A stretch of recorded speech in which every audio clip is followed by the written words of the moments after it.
Parliament സംയുക്ത സമ്മേളനത്തെ അഭിസംബോധന ചെയ്ത് രാഷ്ട്രപതിയും ഉപരാഷ്ട്രപതിയും രാജ്യത്ത് വികസനവും തുല്യതയും സമാധാനവും ഉറപ്പാക്കാൻ കേന്ദ്ര സർക്കാരിന് കഴിഞ്ഞു എന്ന് രാഷ്ട്രപതി ദ്രൗപദി മുർമു പറഞ്ഞു. അടിയന്തരാവസ്ഥയെ രൂക്ഷമായ ഭാഷയിൽ ഇരുവരും പ്രസംഗത്തിൽ വിമർശിച്ചു.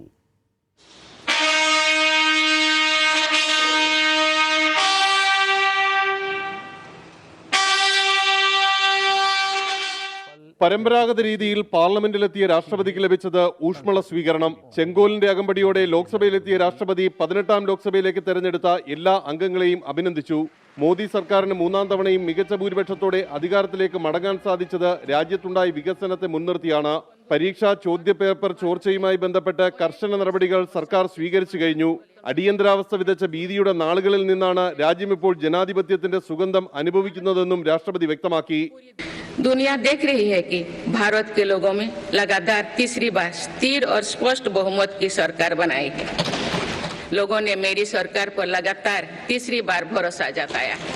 രാഷ്ട്രപതിക്ക് പിന്നാലെ സഭയിൽ സംസാരിച്ച ഉപരാഷ്ട്രപതിയും അടിയന്തരാവസ്ഥയാണ് രൂക്ഷമായി വിമർശിച്ചത്. ജനാധിപത്യ ഇന്ത്യയിൽ അടിയന്തരാവസ്ഥ ഇന്നും വിശ്വസിക്കാനാകാത്ത ചിന്തയാണെന്ന് അദ്ദേഹം പറഞ്ഞു. രാഷ്ട്രപതിയുടെ നയപ്രഖ്യാപനത്തിൽ ഇന്നാരംഭിക്കുന്ന ചർച്ചയിൽ പ്രതിപക്ഷ നേതാവ് രാഹുൽ ഗാന്ധി അടക്കമുള്ളവർ പങ്കെടുക്കും.